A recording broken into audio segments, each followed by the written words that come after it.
Welcome to our tub. Come on in. It's warm inside, and there's always room for more. This podcast contains adult material and is intended for mature audiences only. If you're under 18, grab your rubber ducky and find another tub. This one's not for you. Hello and welcome in the tub for episode 115. I'm Mr. Berg.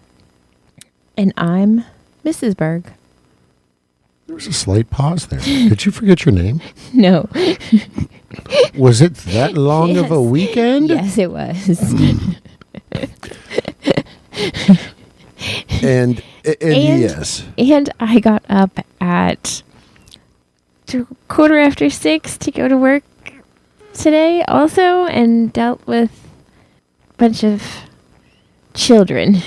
Yes. But yes, it was a long weekend, and different than in the past.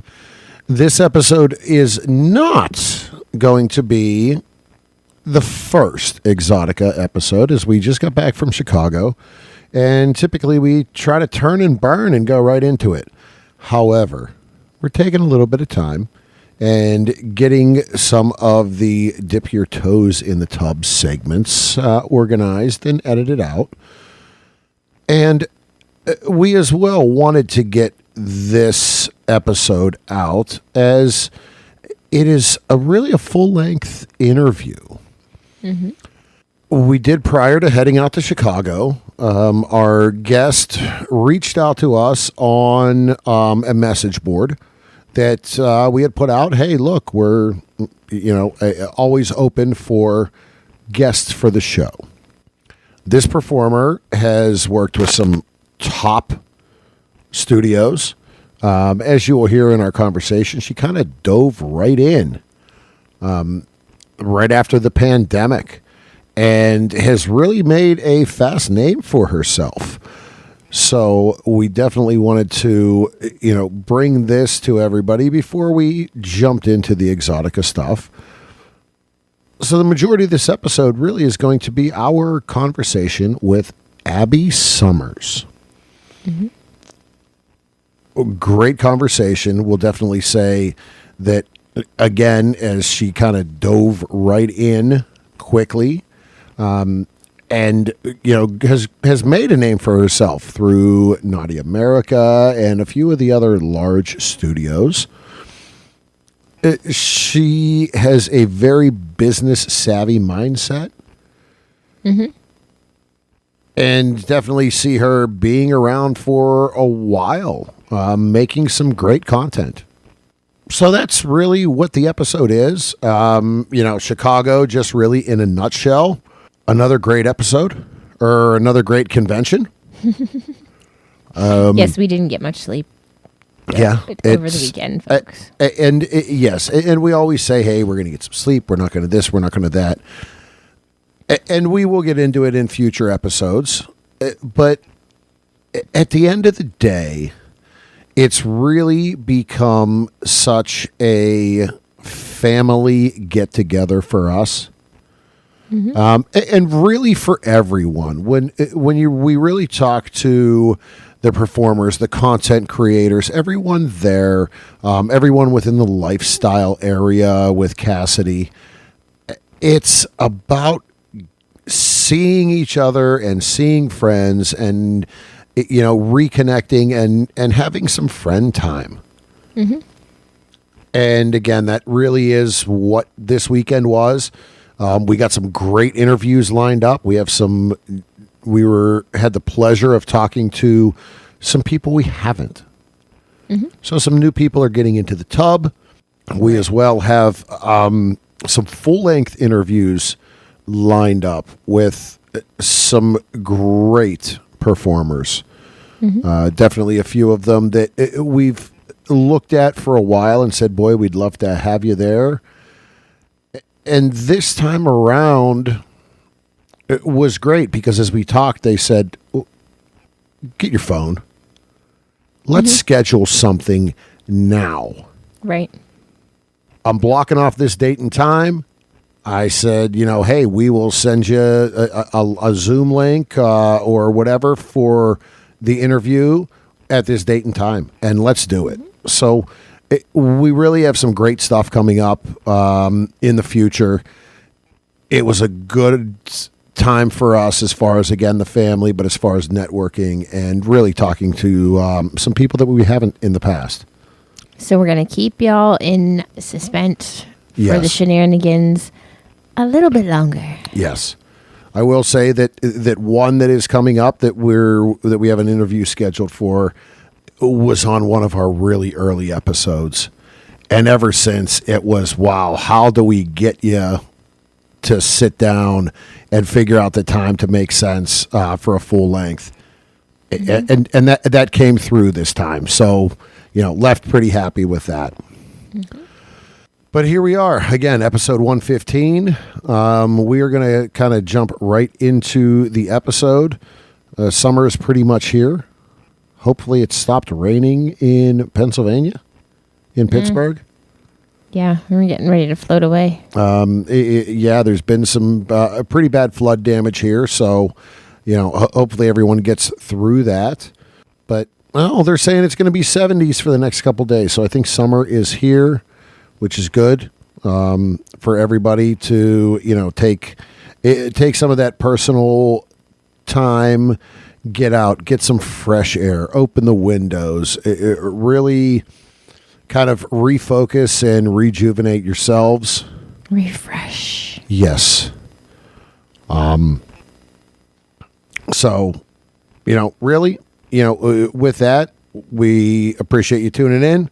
Follow us on our socials. Again, you'll see some of that Exxxotica stuff coming out over the next week or so as we go through some photos and things. Twitter and Instagram is Berg Couple for Fun. Reddit, Facebook is The Bergs. It is Berg Couple on OF, which I think we may, we need to kind of get some focus on it and do a little things there. And again, you can hit us up on the website and on our email. Website is inourtub.com. Email is thebergs@inourtub.com. Anything else? Remember to pay for your porn to support all of these performers, as we made sure we did over the weekend as well. Remember to wrap it before you tap it, lick it before you stick it, and enjoy this interview. And until next time, We'll keep the lights on and the tub warm for you.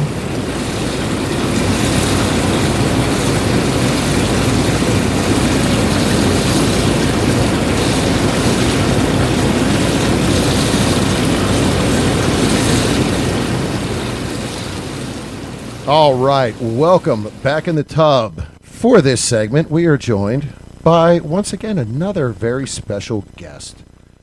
Our next guest went from the corporate management world right into headfirst into the adult scene, both film and content creation. In that time, she has created a fast name for herself and has only nothing but positives coming here in the future. We truly appreciate her reaching out and having a conversation, be willing to sit with us so we can really learn what it is that drives her and what secrets she has that made her become the name she is in just a mere 2 years in the industry. Please welcome Abby Summers. How are you? Hey, thanks for having me, guys. Well, again, thank you. We appreciate you taking some time out of your schedule for us. Really, before we get started, as we kind of get comfortable here and start to chat, can you let everyone know where they can find you online and on social media? Yes, absolutely. They can find me on my website, abbysummers.com. They can find me on Twitter, handle AbbySummersXXX. They can find me on Instagram, Real Abby Summers. And I believe TikTok I recently changed my handle, funny enough. It's Abby Summers Antics. All right. Well, we have a wide range of social medias and online, so a lot of different places to find you. Yes. Great. So, as I said in the intro, really at this point, been in the industry just about 2 years or so, correct? Yes. Yes. I filmed my very first scene in November of 21. All right. So, what? You got to ask, as we look at your bio, and we had some conversations. Corporate America world, turn to the industry. What started that? What put that thought in your head and said, "Hey, let me go for a change and go this route"?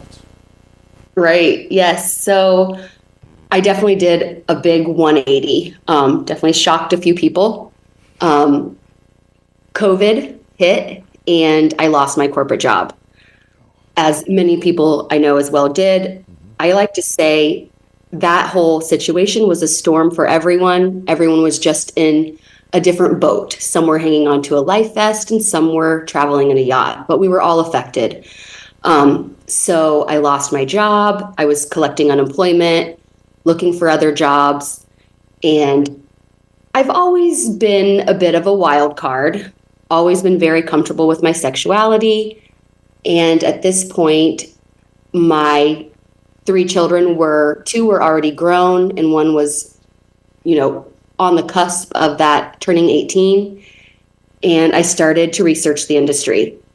And I took almost a full year to research. I wanted to look at any kind of article I could get my hands on, read the pornography wars, read whatever books that I could, and definitely saw that the media portrays the industry to a negative light. But as we all know, that's what makes the news.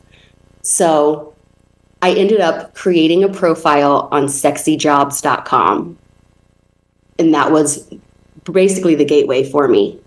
So, with that, the thought was, hey, I'm going to go pretty much head first, because going to Sexy Jobs, that wasn't, at that point, you really hadn't done any content creation or anything. No, I didn't even have an OnlyFans. And just a year prior, I learned about OnlyFans. I didn't even know about the platform, to be honest. One of my alone. It literally, and we hate so far out to say, well, the pandemic, but that is one of the changes that happened in this world. Absolutely. Yes, for sure. Yeah, so I didn't even have an OnlyFans page or anything really. I started to get, and as soon as I published my bio or resume, as they call it on there, my inbox started to get flooded with messages.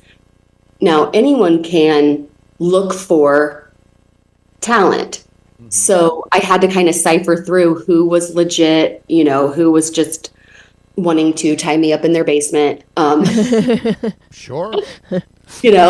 But I got an email, or I got a DM from a gentleman by the name of Thomas Eli, and he's been in the industry for 20 plus years. I looked at him at one point as my mentor, and now he's like friend that turned into family. He's amazing. But that's who got me started. Awesome story. And yes, finding, as you said, the Sexy Jobs is an opened your website. So yeah, you definitely need to do your due diligence, to go through this. But the research side of it, it is very interesting, because we've seen content creators and other people that are just, they jump in. You just having I say the background with, corporate world and all of that. Well, you got all your ducks in a row. Right. Right. Absolutely. I'm not the kind of person to just make a rash decision. I have to look at it in many different angles and, just kind of learn something inside out before I can make a decision. So I definitely took my time on researching. Wow. 2 years later, it very much seems like taking your time paid off and paid dividends. Absolutely. Well, and so at my age, I don't know if you guys know, but statistically, the median age for a woman when she enters the adult industry is age 22 years old. Mm-hmm. So I am a very far outlier as I started the industry at 41 years old. So I think that because of that age and because of the life experience, there was a little bit more wisdom in my decision making to enter the industry. Totally fair. Right. And probably a little more caution, too. Absolutely. Yes. Yeah. Life experience and again, that I hate to say maturity, but it is, and that's no negative to any younger people within it, but there's a lot to be said about that age and the maturity level once you get into that. All right, been there, done that.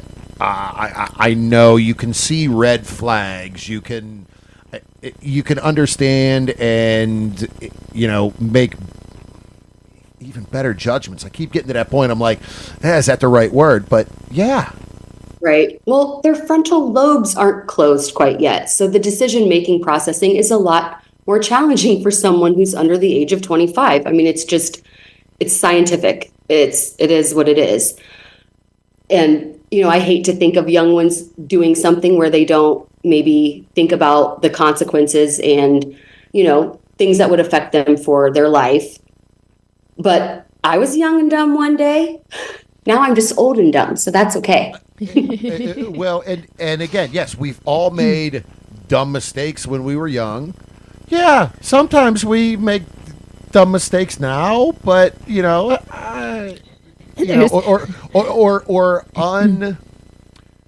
or questionable decisions. Let's just put it that way. Sometimes it's questionable decisions. You might get away with it, and it might be okay, but it's like 2 days later, you're like, man, maybe I shouldn't have done that. But oh well, it's over. And most of the time, is there alcohol involved? Probably. Oh, hey. There might be a drink or two. Who knows? Yeah, exactly. But that's all right. So, Takes the edge. Yeah. So, your first pro scene, Yes. when you got to set and you walked in, What went through your head? So my very first scene that I filmed was for the production company Hot MILFs Fuck. And their niche is they only film women who it's their very first ever filming for a main production. So they know how to handhold and kind of baby, I think, through the process, which is amazing. They are phenomenal. I wish that they would branch off their niche because I would love to work for them more and more. They also do, if it's not only just your first scene, but then your first interracial or your first boy, girl, or it just has to be your first ever.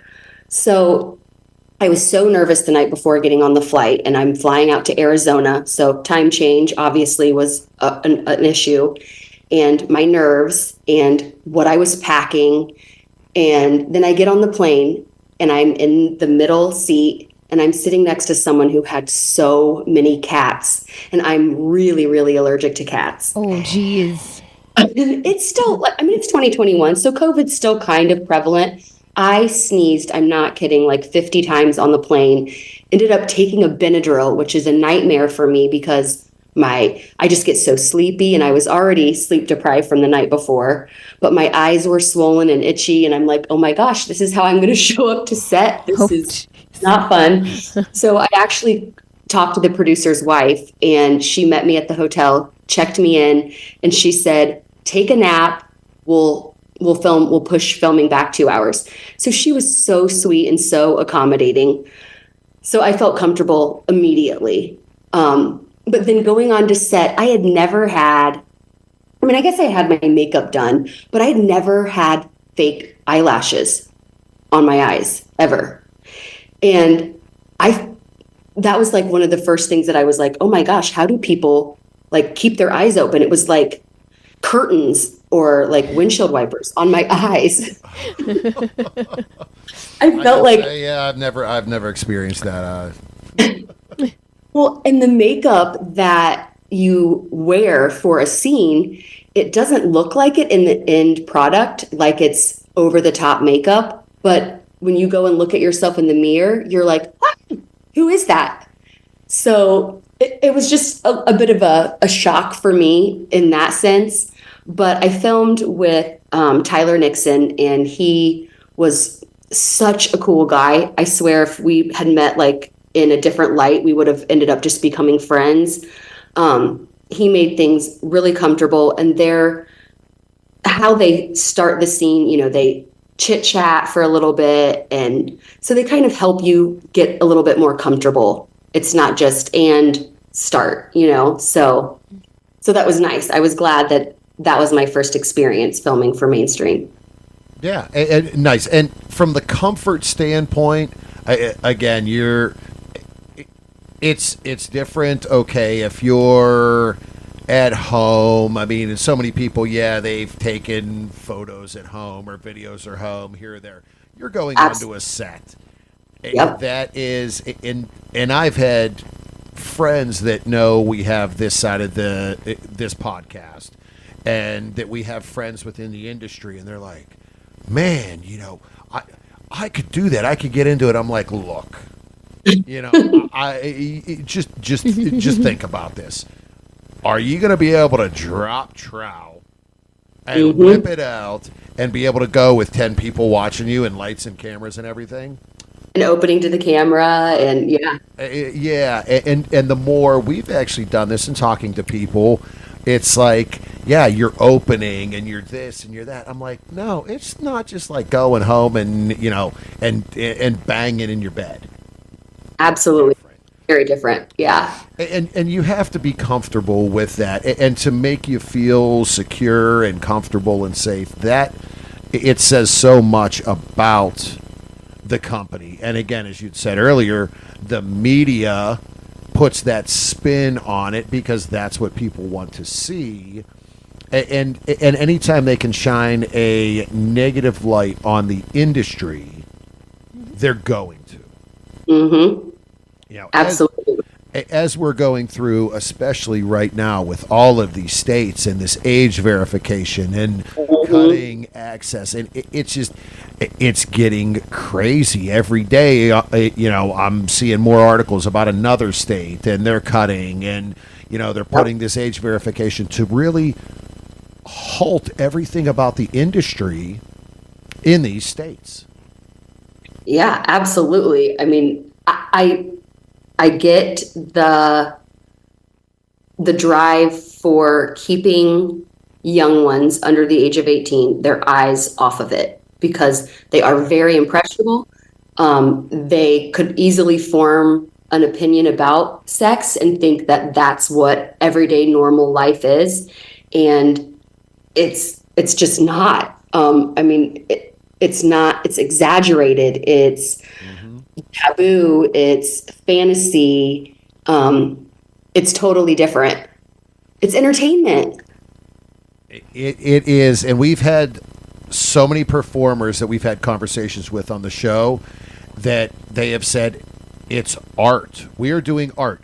It you know, just like a mainstream film actor that you would go to a theater and watch, that it is part of what it is.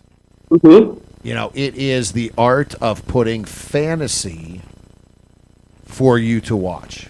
Yep, absolutely.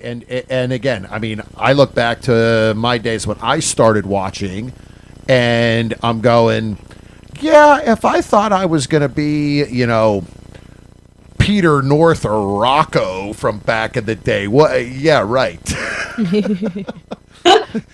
I mean, no. Right. Yeah. I get what these states are trying to do. I just don't think that they have quite the right avenue. And, I guess to an extent, I applaud platforms like Pornhub, who says, if this is what's going to happen, if this is the turmoil that you guys have going on, then we're blocking all IPs for your state. So.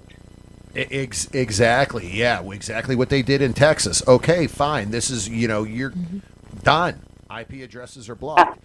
And the thing is, I've read some articles since, and I kind of just looked and said, and I actually was reading an article the other day. Somebody had brought it up.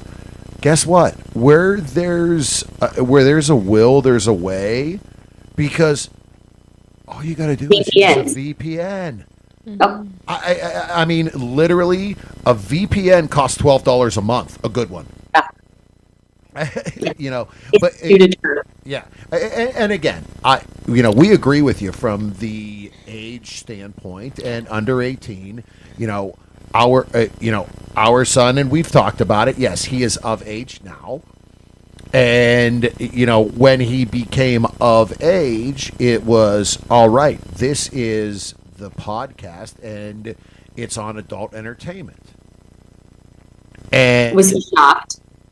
No, he wasn't. And I think he kind of had an inkling, and we have just throughout the conventions and stuff. There's all kinds of stuff around. There have been pictures somewhere, not nude pictures, but pictures, of performers and things, and kids these days with the internet. Even when you look at an Instagram. There are a lot of performers on there that are there, but, they're not, it's not about nudity. Right. And I mean, he made a comment at one point in time, he had saw the home screen on my phone, and Mrs. lost it, but he was like, "Oh, Dad, you and Mom met Angela White?"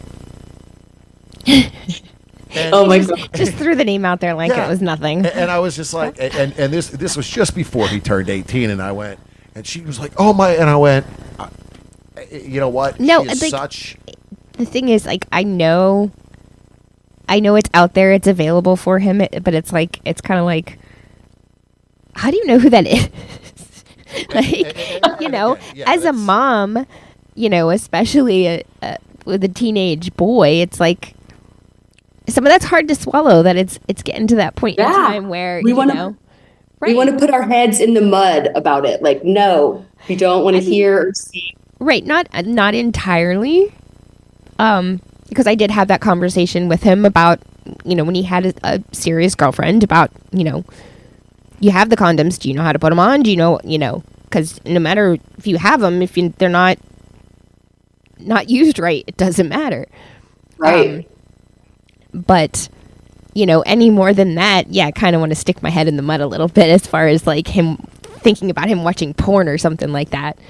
Right. But because I think it's your baby, and I get that as well from a mother's standpoint, and I'm just like, hey, whatever. Right, but it's different from a dad's standpoint. It's like, oh yeah, cool, dude, it's just different. It's. I mean, I'm looking and saying, okay, when he's 21, we're going to a club. We're going to have a drink and we're going to go to a club. Let's go. But again, for the states to be doing what they're doing, that really is affecting everybody. It's brash decisions. I think that the preface is good. Trying to protect the underage people from seeing it. Maybe the way they're going about it is just is not right. Right. They're putting the responsibility on those that aren't in your four walls of your home, who aren't guiding your child and instilling values and morals and right and wrong. That's where it should come from. And parental controls. I mean, I have them on even the internet. I can turn off and on certain, iPads and, whatever. Yeah. So that needs to be a little bit more put on all of us parents within our own four walls, I think. Yeah. Without a doubt. Couldn't agree more. And I think it almost makes them want to find a way around it even more. Like kind of like that forbidden thing. That's like, absolutely, yes. If we're told don't do this, what do you want to do? You're like, I want to try that. Yeah. Oh, yeah. All right. It glamorizes it. Yeah, it glamorizes it even more. So, yeah, I agree. So, as you said, you kind of got right into the mainstream side, and you didn't have an OnlyFans. So now you do have an OnlyFans, and you're getting into that content creation side? I do. Yes, I have. I actually have two. I have Okay. PPV and then a VIP. So I have two OnlyFans. One of the things that I found is it's extremely challenging to juggle where your efforts go and the time that it takes in creating something and then editing something. And then it's just a whole process that, I dove into this head first and no mentor really. I mean, besides Thomas, like I said, but, it's becoming an entrepreneur in a business that I knew nothing about. I really, besides what I researched, before I started, I called OnlyFans fans only at one point. Like I said that to someone and they were like, no, it's called OnlyFans. I'm like, oh shit. So that ages me right there. But, it's just kind of like getting my footing in an industry that I didn't know the ins and the outs in at all. So I'm kind of like figuring it out as I go. And that is, yeah, there's absolutely nothing wrong with that. That really is kind of what, well, we kind of have gone through that because we finally got to the point of, a few months ago, I'm like, look, let's just see what this, let's jump onto OnlyFans. Let's start something. Yeah. It is a process. And we've got to the point where, life and regular work and everything else. And it's like, okay, we need to sit and do something here, but we got to get the time to do it and to edit it and to this and to that. And to, now you're looking at buying lighting and different cameras. And there's so much involved. And then creating your persona there as well. What do you want that to be? Right. That's a challenge as well. I mean, I naturally fall into the MILF category, especially based on my age. Oh, I would too then. Which that's not a bad thing. Did you know that the number 4 out of the top 100 most searched categories on Pornhub, number 4 is MILF. So yeah, it is up there, and we actually dig into the AEBN trends every quarter, and even AEBN MILF and mature is up there in the top 10. I'm so glad that it is. Yeah. But so when I film for mainstream, almost all of the scenes that I filmed have been the taboo stepmom. Okay. So it's kind of like a step dirtier than MILF itself. Yeah. Because it's either like my stepson or my stepson's friend. And that's something that I truly enjoy, the acting part of filming that, because it is so foreign to me and it is not my true character at my core. So I love the challenge of the beginning, the verbiage and the lines and, the acting part of that. I love that because it's so polar opposite of who I am in real life that I love the challenge to make it, fun and believable for the viewer. That's great. And we've asked that before to people, from the acting standpoint. Do you prefer the acting and storylines and getting into a role, or just gonzo? If that acting is something that helps drive you and make and have fun at it, that's great. Yeah, I mean, I love that aspect of it. So, but as a consumer, because, there's two sides to the coin of me. I am a creator, but I've been a consumer for a very long time. And when I watch myself, I fast forward through that part. I want to get to the good stuff. So, but I enjoy creating it. So it's kind of funny that I don't typically watch a storyline. I actually search a lot of either amateur or homemade because it feels a little bit more realistic. Mm-hmm. That's totally fair in saying that. And even I watch. I mean, I do prefer more of the scripted with the storyline, but even I watch that and I'm like, that how does that position even work?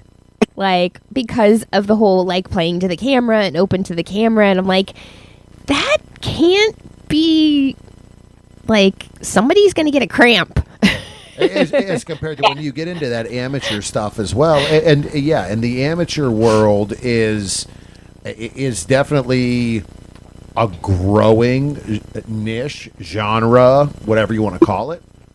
Well, and I think that goes back to the pandemic and the rise of OnlyFans, and that's what it was. Mm-hmm. It was people at home that didn't have anything else to do that said, "Hey, let's have a little fun with this and film ourselves." And set up a webcam, because everybody has a webcam, and let's do it that way.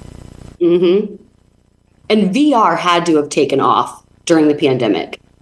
Because have you guys watched a film with a Oculus? Watched a true VR scene with an Oculus on? No, but I've talked to someone and they're like, holy shit, you just don't understand. It is right. It is insane. I think that their sales had to go through the roof, and that had to just really catapult VR scenes, because I do own an Oculus, and before I ever filmed a VR scene, I did watch one on Pornhub, and there's a lot more. Obviously, like 95% is geared towards a man watching it. Mm-hmm. So I watched it as a man, which is hilarious. But I mean, anywhere you look, the room is totally immersed in another place where you are.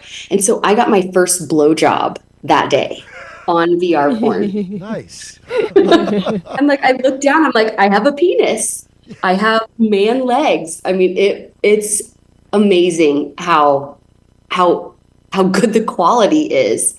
But then I filmed a VR scene and I tried to watch it and I couldn't. It was so wild seeing myself trying to come on to me. It was just, I ended up just jumping ship and taking it off. I was like, I can't do this.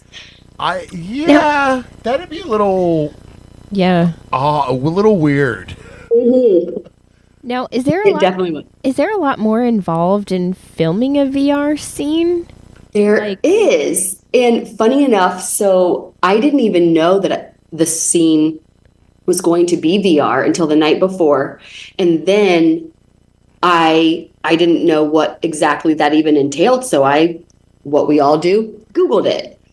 But even at that, I didn't get all of the information that I needed. So the camera, it looks kind of like ET, because they have like what would be like makeshift ears or eyes, because you have to get close and like whisper in their ear or, give them a kiss. And it's a lot harder for the male talent that's working, because most of the time they can't even put their hands on you. So they stay still, they say nothing. Like, it's it's all the female working the whole sex of the scene. But that would be really hard as a man to be filming something and to be, in that sexual situation and not be able to just, grab an ass or like reach up for a handful of titty or, you're sitting on your hands doing absolutely nothing. Like, all right, I just got to sit here and be calm and, Try to stay hard. Try to stay hard and eventually I'm going to come. Exactly. Wow. Yeah. Well, and I was lucky because I filmed that scene with Ryan Driller and he was top notch. There's a reason why I think he's always picked for a lot of VR scenes because he's very good at what he does. Yeah. And that is interesting. And we've talked about that as well, that the VR and the POV stuff has really kind of gained traction and grown within the industry. Yes, absolutely. Well, I don't think there's ever a set that I've been on that there hasn't been a point where, the producer has the camera right over the male talent's shoulder for a POV shot. And then I try to incorporate it as well in my content because it brings it more to real life for the viewer. It's like they're looking up at you, when they're giving head. So yeah, I get it. It makes sense to where it would be a desired category to search. Sure. And from speaking as a guy, that is, if you're in middle of getting a blowjob and you look down and there's eye contact made, it's just like, oh, geez, I just got a little harder. Oh my gosh, eye contact is so amazing. Yeah. Like it gets me excited. I love eye contact. Yeah. So with that said, in your content in OnlyFans, what is, when someone joins whichever, one of your two, what can they expect to find? So they find definitely POV stuff. I have done a few solo things. And then most of it has been more hot wife, MILF geared. Okay. So yeah, that's been my direction as of now. All right. And so how often is that a weekly thing? Are you getting clips? Are you getting photos? Yes, I am doing that. It is challenging to find other content creators out on the island that I'm on in Ohio. So it does make it a lot more challenging for variety and, just the whole gamut because I am in Ohio. I'm not in a hub. I'm not in LA or Miami or Vegas.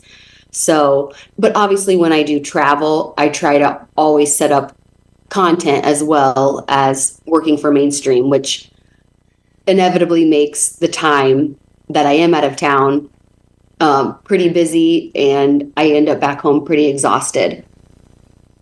Well, and at the same time, it's busy, but as you said, from the entrepreneurial standpoint, it is beneficial and profitable, and you make the most out of your trip. Yeah, when you go away somewhere, you want to have some personal time and some downtime, but at the same time, it's like, all right, I got X amount of days to get X amount done. What am I doing? Well, and when I go out of town, when I travel, I eat like a starving college kid. I get an Airbnb and I eat ramen. Like the 25 cents. And I do get some fruit, so I do get a little bit of nutrients. But I don't go out. I don't, I'm literally there to work and to get good sleep and work again. So yeah. And it's if you look at it as a business trip, that's, from a business standpoint, I've traveled a lot with work, working in large kind of geographic regions. The reality is That's always the way I was when I traveled. I'd get, hey, how come we didn't get an expense report? I'm like, look, because I might have got a sandwich from the convenience store and I had 2 beers and I went to bed.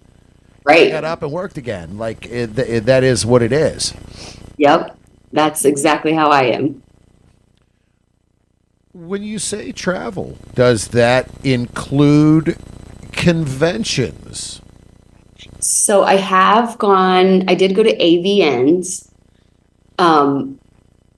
in 2023. Okay. I was unable to go this year. I have not been to an Exxxotica yet, but I am heading to Miami for XBiz in May, and I'm really excited for that. All right.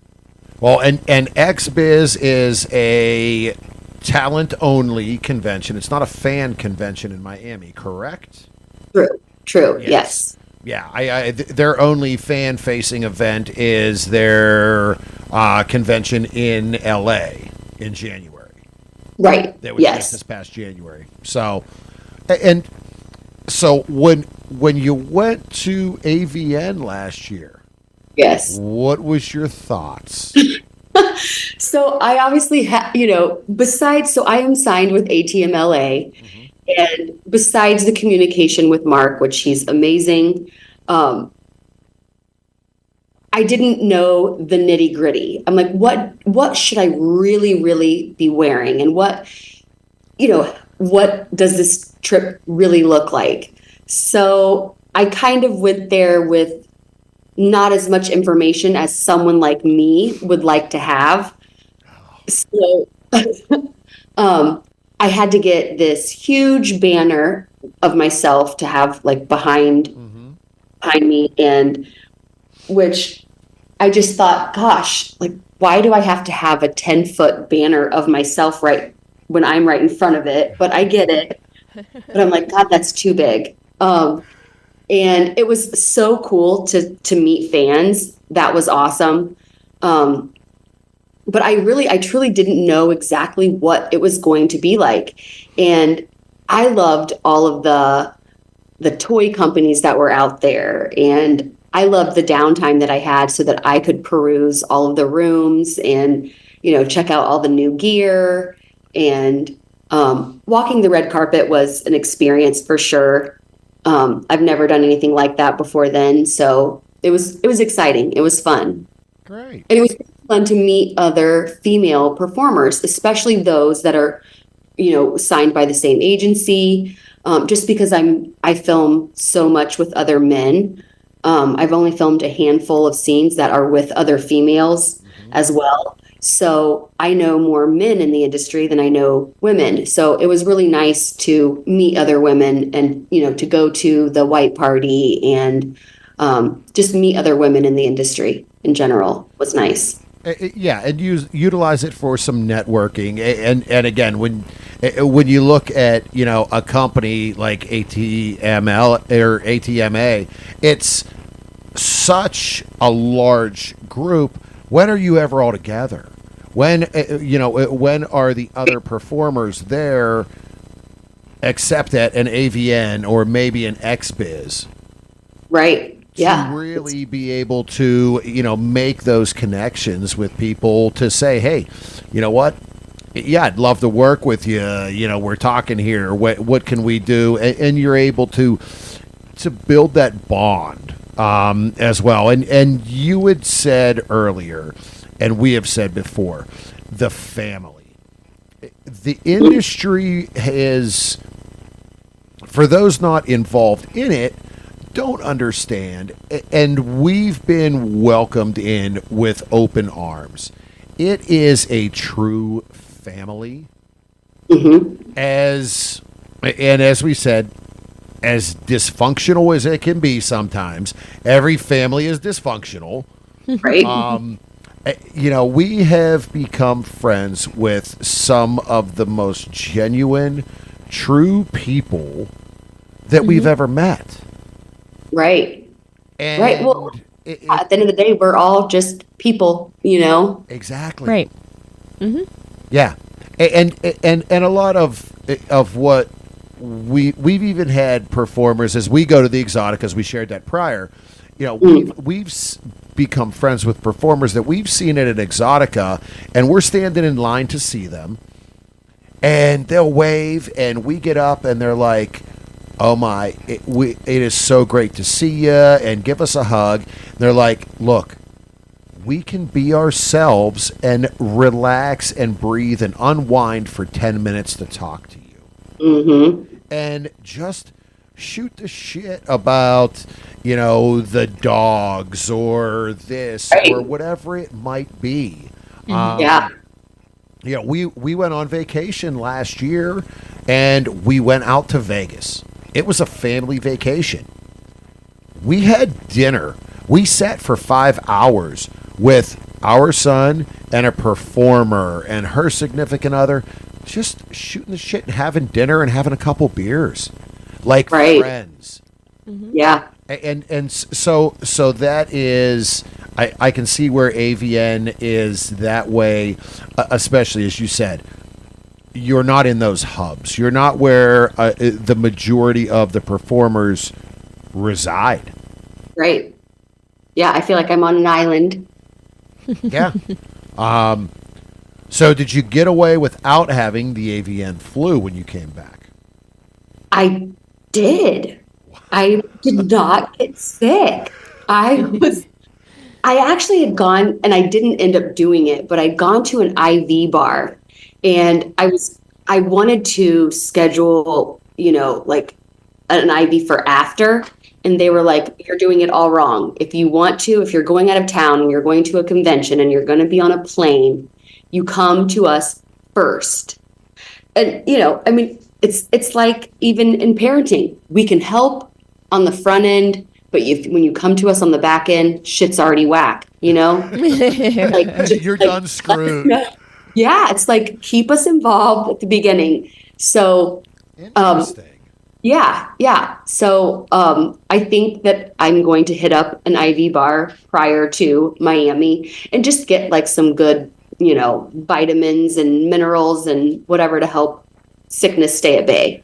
And that is, we talked to so many about that, and You've experienced it. I experienced it last year, leaving after Exxxotica DC.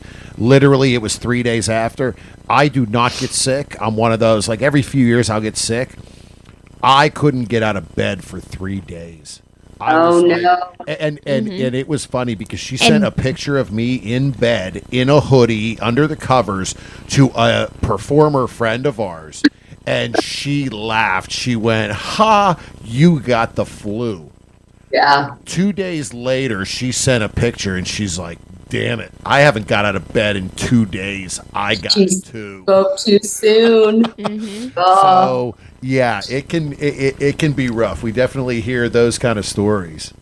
Oh yeah, Yes, he's like shorts all year round. Like, he was in so many layers of clothes and under blankets. I was like, yeah, you're definitely sick. Yeah, I didn't want a bourbon or a cigar. She's like, Right. Something's wrong. Like, who are you, honey? Yeah. Something else I want to kind of just touch on briefly with you and get to know a little bit more. So we went to your website, and there is a link for sexualwellness.help. Yes. So did you guys click on the link and did you get? Yes. And we got to the page. So, and kind of looked down through it. So, is this a podcast that you're doing? Tell us a little bit more about this. So it's totally in its infancy stages. Basically, we have the website, and Dr. Jordan and I have had many conversations. He's actually from the Cleveland area, and his resume is so impressive. He's so smart, and I mean, he's done everything. I mean, he's worked with animals in the Arctic, and he's got, what is his something for like family trauma. I mean, he has his hands in so many things, and he's just so knowledgeable and so smart and such a good person to have in your back pocket. But the whole goal of it is to kind of try to erase that stigma, like we were talking about, before we got on air. There's so much judgment and negative connotation to anyone who's in the industry. And it's sad. And it's something that we would like to see change. Couldn't agree with you more. Mm-hmm. Yeah, and it was something that we had saw, and I said, you know what? Let's talk about that. So, best of luck to you as you guys kind of get that up and running. Right. We will definitely be looking forward to listening to that, because it fits again right into a lot of what we try to convey here on the show as well. Mm-hmm. Yeah, absolutely. It's so funny because when you enter the industry, it's almost like people have known you and they know your character and the kind of person that you are. But as soon as you get into the industry, everything is questioned about you, your morality, your credibility, your intelligence, your well-being. Like, there's just so many things that are then questioned. And I think it's because people don't see that this is an entertainment industry and this is art. They just, like you said, they don't understand. If they're not fully immersed in it and in it for real, then they don't truly understand what it's like. So, and I've lost so many friendships and so many family relationships over this decision. And I thought that it would be different. I thought that my like certain family members and certain friends, I thought that, and I use this term, but I thought that we were more progressive than what I found out to be. And I'm not here to judge anyone, and I don't want someone to judge me as well. I think that you can be a good person and you can have your shit together and you can have your life and your family and you can be a porn performer. So it's about self-expression, and as we said, at the end of the day, everybody is human. This is a job that you do. At the end of the day, you got to come home, you got to wash clothes, you cook dinner, you clean the house, just like anybody else. Just like I get in the car in the morning and go to work. That's what any performer does. mm-hmm. It's, and you know what? People are willing to pay to see them nude and having sex and performing. They aren't paying for. There aren't people paying for everybody to do that. So guess what? You just. I don't want to say you drew the short straw, but guess what? That is what they've found. They're comfortable in it. They're good at it. They enjoy it. Why should there be any negativity toward it? Because those same people watch it. Exactly. Or the consumers watching Pornhub. Mm-hmm. Yep. Done. Absolutely. Yeah. I totally agree. Yes, that is so true. Yep. So, but no, yeah, that is great. I mean, I guess as we kind of wrap up, you do a lot of travel for filming. You got your OnlyFans. You're working on this project now. What do you do in your downtime? How do you unwind and relax? And there is so much talk on mental health. Yes. I actually did counseling through Pineapple Support. I went to their website, and I was definitely dealing with some trying times with losing friendships, and I looked to Pineapple Support, and they paired me up with a wonderful counselor. So mental health is extremely important. What I like to do in my downtime, I like to do anything outdoors. I can't wait for this crazy weather that we have here in the Midwest to shape up, and for it to not be raining or cold. I want to get outside. I love to see live music. I love going to festivals. I'm a big gardener too. I Okay. heard there's some cicadas coming back this year. I don't know. Do you guys get them? Like Oh, yeah. Yeah. roads where it's like a lot of them. See, and we initially here we were supposed to get a crazy amount last year, Okay. and it was funny because we didn't get like literally probably 30 miles south of us was the split. They were everywhere, and we really didn't get any here. It was weird. It's like where land isn't disturbed, that's where they'll come back because, they like bury themselves Yeah. into the ground and they come back 17 years later. Who does that? Yeah. Cicada. Uh huh. They didn't Yeah. reach me. So 2 years ago when Ohio had its bad, or 3 years ago, I had planned on staying indoors for 6 weeks because I cannot stand bugs and they are so big and so stupid and just smack right into your face as soon as you. Yeah, you're bruised. Yes, I hate those bugs. But so I love to garden. I love to cook as well. I know that I'm probably nowhere near what kind of a cook that you are in your kitchen, but maybe you'll have to give me some pointers sometime. But I love to cook, and so gardening just comes hand in hand. Sure. Yeah. Nice. Well, and yeah, the outdoors and this weather here has really, it was like a tease because we had like that 60 to 70 degrees for a week and a half, and then it got cold, and then it warmed up again. And yeah, now we're dealing with this with the flooding and these rains, and it's like In the 40s, yeah. Yeah, I literally before I came home before this interview, I went out and there was ice on my car. Sitting in the parking lot. I'm like, did it literally get that cold out? Like, today The wind was brutal. Yeah. Yeah, I The think wind was. I think from like 3 o'clock this afternoon until like 8 o'clock tonight, it dropped like 20 degrees. Yeah.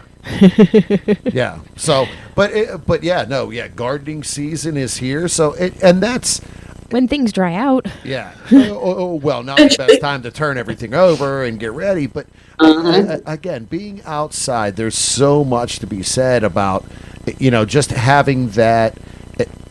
And something like that is you time, where it's just you, your thoughts at peace, and just kind of relax and, you know what, leave me alone. I am myself. So that's awesome. Yes. Cool. Well, wow. We learned so much about you. It was a pleasure learning that. The sexual wellness and this thing coming up is, again, great for public, for the industry, for everyone. It's about helping. And trying to change that mindset that, again, we talked about earlier, where the media and everything else is trying to go one way, and it's like a tug of war game. Well, there's bad eggs in every industry, and there are good eggs in every industry. There just is. And my experience, and I can only speak on my experience, but I have been treated with kindness, with respect. I have nothing bad to say about the industry. So what I had been spoon-fed from the media was a far cry different from my experience. So, and we totally agree with you in that aspect. Everybody that we've met, that we've had, interactions, it's just been. I hate to say that it's, hey, everybody's looking for a friend, but it really seems like that everybody just wants to be friends with everybody. And really is just a great group of people, again, creating art that they enjoy. And they're doing something that they enjoy with their lives that make other people enjoy what they're doing. So, yeah, let's get off of the bandwagon. Let it happen. It's here. It's not going to go anywhere. The industry isn't going anywhere. So why are we trying to change that from a, media, politics, whatever it might be standpoint. Right. I agree. Well, thank you so much for having me, you guys. It was a pleasure speaking with you and learning about you guys as well. So thank you so much for having me on your show. Yeah, we definitely appreciate it. Take care of yourself. Enjoy your trip to Miami coming up here in just over a month. Yes, thank you. Yeah, and maybe here in the future our paths cross at one of the Exxxoticas coming up here, even if it's later this year in New Jersey or DC. Yes, that would be awesome. I would love to meet you guys in person. That would be so much fun. Yeah. Yes, yeah. definitely. All right. Well, you enjoy the rest of your evening and we will talk soon. Okay, take care, guys. Thank you.